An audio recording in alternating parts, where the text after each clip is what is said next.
Welcome to the English Education Lab podcast, the podcast on all things English language learning with your host, Carolina. Today, we're diving into a powerful language learning technique that can truly level up your speaking and listening skills as well as your confidence. The shadowing technique. If you've ever wished you could sound more natural, more fluent, or simply less textbooky, this one's for you. Okay, so let's start with what exactly is shadowing? Picture this. You put on an audio, a podcast, a speech, or a video in English, and as you hear each sentence, you speak at the same time. Not after the speaker pauses, not slow and careful, but as they speak. You mirror the pronunciation, rhythm, intonation, even the little glides and pauses. That instantaneous echo, that's the shadow. In psycholinguistics, it's called speech shadowing. And experiments actually show people can begin repeating speech with as little as 150 to 250 milliseconds delay. So it's not look, listen, repeat. It's listen and speak, as if your brain and mouth are on fast forward together.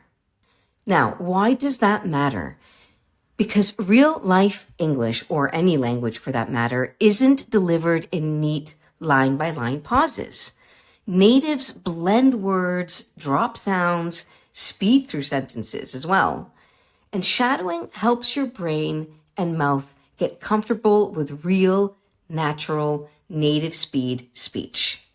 Now, if this sounds a little confusing, don't worry. I promise you, I'm going to clarify everything, and I'll even take you through it step by step to show you how you can ease yourself into shadowing.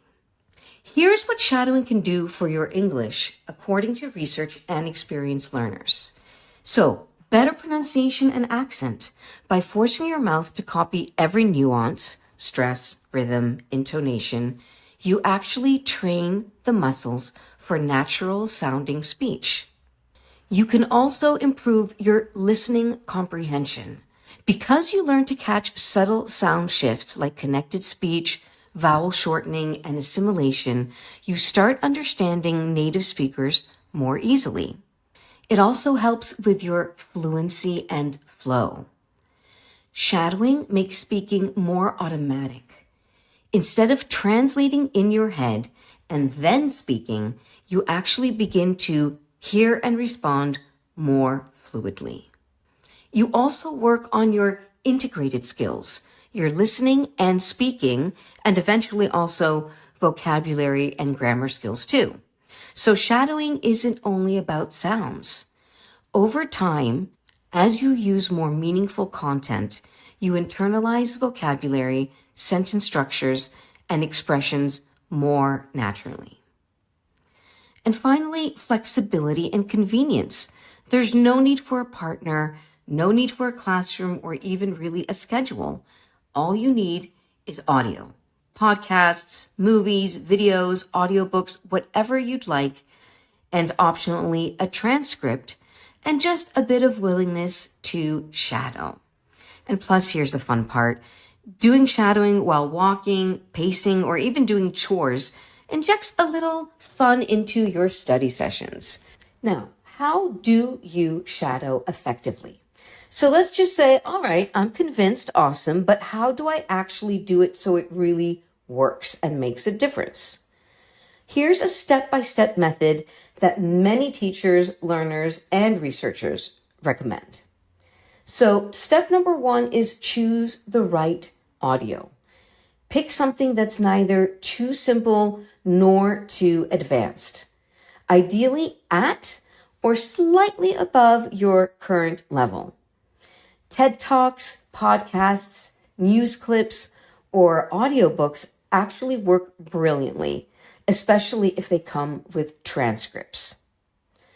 Number 2, listen first without speaking. Give the clip 1 or 2 listens. Make sure you understand the general meaning. If it feels like complete chaos and you understand nothing, try something a bit easier. Step number 3, and this is where you can really start off if you're struggling, is the repeat after me stage, or what we like to call the training wheels stage. Just like before you start riding a bike, you might first learn with training wheels to help you get started. So if jumping straight into simultaneous shadowing feels like trying to sprint before you can walk, don't panic. Just start by repeating one sentence at a time after the speaker. This lets your brain get used to the sound, rhythm, and new vocabulary without the pressure of keeping up in real time. Once that feels comfortable, gradually move closer to the speaker's timing. Half a second behind, a quarter behind, and eventually into full simultaneous shadowing. Think of it like learning to ride a bike, as we said before. First, steady yourself, then glide, and then pedal like the wind. Step 4, shadow with a transcript. Now, this is optional, but I believe it is very, very helpful, especially at the beginning. Use the transcript to check pronunciation, catch missing words, and understand how the sounds connect. This is also where I love to actually make a few marks on words that have a little extra stress, where your voice might go up, where your voice might go down. This is the perfect place to actually write it all out, highlight it, put a little dash on top of a word, whatever makes it easier for you as you go along. Point number 6, work in short chunks. 2 to 5 minutes is perfect. Repeat those chunks a few times until they feel more natural, and then you can move on. Don't bite off more than you can chew. 7, try shadowing while actually moving. Walking, pacing, or even lightly moving your body can actually improve focus and make the practice feel more natural. Yes, it might sound strange at first, but I promise you, give it a try. It's well worth it. And finally, 8, stay consistent, but don't overdo it. So 10 minutes a day beats one enormous weekend session where you collapse afterwards. As I always say, consistency is key. So small, consistent steps will yield the best and the biggest results. All right, moving on, let's take a look at shadowing for different levels and use cases. So shadowing is flexible, and depending on your level and goals, you can really adapt how you use it. If you are a beginner to lower intermediate level, you can use transcripts, focus on short, clear audio, like slow speeches, graded podcasts, these types of things. This is where you can practice pronunciation, rhythm, and just get used to the sounds. If you're intermediate or upper intermediate, try pure auditory shadowing. So you can test it out even without a transcript here. Begin by using more complex content, such as the news, interviews, TED Talks, and maybe more advanced podcasts. If you're an advanced student or near native, use real-world, fast-paced content. This is where movies come in, TV series, radio shows, and of course, unscripted conversations. The goal isn't to learn new grammar here, but simply to refine accent, intonation, fluency, and that natural speech flow. Now, if you're a busy person, you're constantly on the go and you don't have time, you can simply just shadow during commutes, while walking or doing household chores. This is great for making the most of those dead moments daily. Now, a little honesty, shadowing is definitely not a magic bullet. It doesn't replace grammar study, writing practice, or even real interaction, but it is a powerful supplement. So think of it as the accent and fluency gym for your brain and vocal cords. It's definitely something that you should at least try to add to your learning routine. Now, before you get all excited and start shadowing all of Shakespeare's sonnets, here are a few warnings. Now, if your audio is way above your level, for example, too many unknown words, fast speech, you'll just end up feeling confused, imitating gibberish, and feel very, very frustrated and probably just give up. And that's not what we want.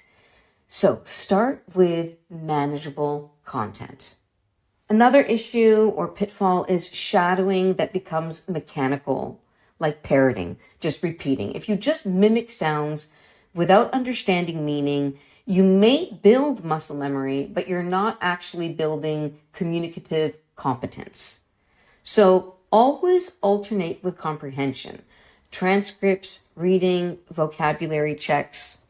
Burnout or frustration, that is another common pitfall. So shadowing can feel a little unnatural or weird at first.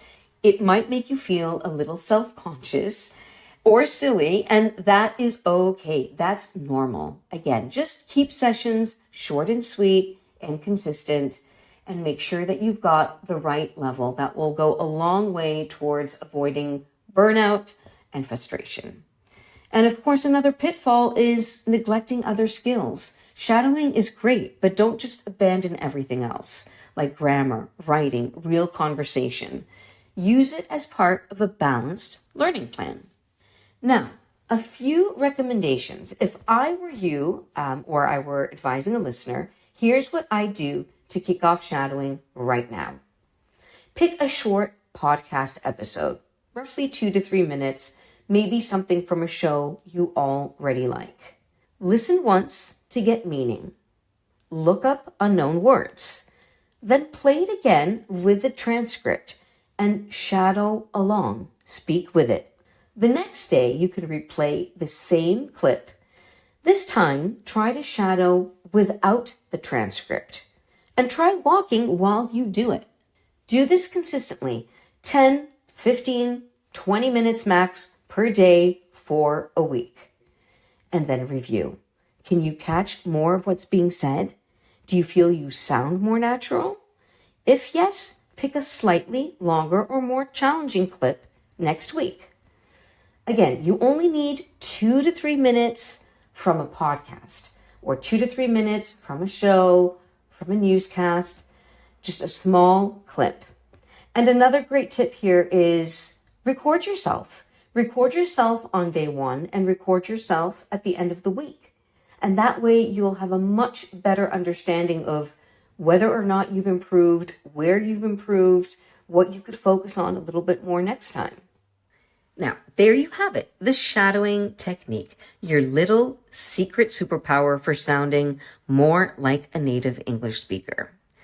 Now, once again, a bit of shadowing a few times a week with the right audio, right mindset, and a few minutes of commitment can make a big difference.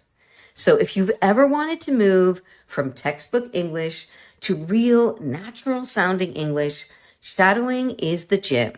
Your vocal cords are the muscles, and you might even enjoy the workout, particularly if you do it while pacing around your living room, pretending you're in a TED Talk.